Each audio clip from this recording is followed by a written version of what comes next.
Hello అండి, అందరికీ నమస్కారం. వెల్కమ్ బ్యాక్ టు ముంబై పిల్ల 22 ఛానల్. ఈరోజు మన కిచెన్లో అందరికి ఇష్టమైన టీ టైమ్ స్నాక్స్ కరకరలాడే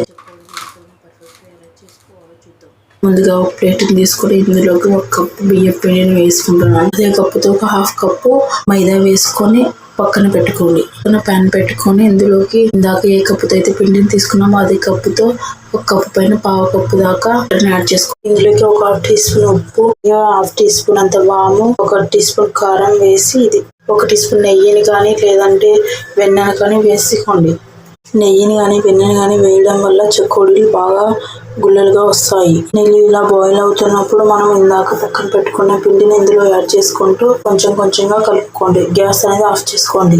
అంతా కలిసేలా బాగా కలపండి. ఇక్కడ మనం నీళ్లు కరెక్ట్గా కొలిచి తీసుకున్నాం కాబట్టి మనం తీసుకున్న పిండికి బాగా సరిపోతాయి. ఇలా ఒకసారి అంతా బాగా కలుపుకోండి. వాళ్ళు ఎవరైనా చూసినట్లయితే మన ఛానల్ సబ్స్క్రైబ్ చేసుకోండి ఫ్రెండ్స్. ఇప్పుడు మూత పెట్టి ఒక 5-10 నిమిషాలు ఇలా పక్కన పెట్టుకోండి. 10 నిమిషాల తర్వాత ఈ ప్యాన్ ని చూసి పక్కన తీసుకొని ఇలా చేత్తో ఇలా ప్రెస్ చేస్తూ ఇలా కలపండి. ఇది కంప్లీట్ గా చల్లారిపోలేదండి, ఇంకా కొంచెం గోరువెచ్చగా ఉంది. అలాగే మనం ఇలా కలిపేటప్పుడు మళ్ళీ నీళ్లు వేయాల్సిన అవసరం లేదు. ముందుగా తీసుకున్న నీళ్ళనే సరిపోతాయి.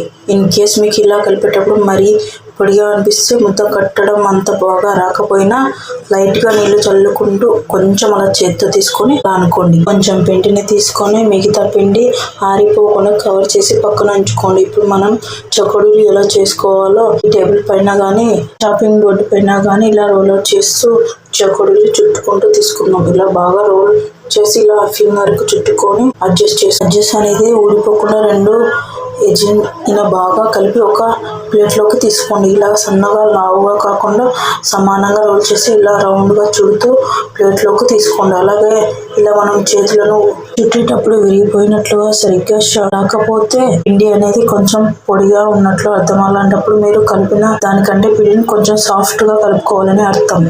సో ఇలా అన్నిటినీ ప్రిపేర్ చేసుకున్నాక ఇప్పుడు వీటిని ఫ్రై చేయడానికి మరో పక్కన డీప్ ఫ్రై సరిపడా ఆయిల్ తీసుకొని బాగా వేడి చేయండి. ఆయిల్ బాగా వేడయ్యని ఇప్పుడు మన మటన్ మీడియం ఫ్లేమ్లో తీసుకొని అడ్జస్ట్ చేస్తూ ఇందులోకి ఇందాక మనం రౌండ్గా చుట్టు పెట్టుకున్న చకోడీని ఇందులో వేసుకొని బాగా ఫ్రై చేసుకోండి. ఇలాగే ఒక 2 నిమిషాలు ఫ్రై చేయటమే.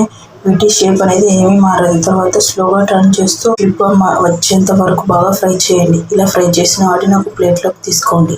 అన్నిటినీ కంటిన్యూ చేస్తూ మనం చకోడీలను కొంచెం కొంచెంగా తీసుకుంటూ ఫ్రై చేసుకుంటే సరిపోతుంది. చూసారు కదా ఎంతో క్రిస్పీగా ఉండే చకోడీ రెడీ అయిపోయాయి.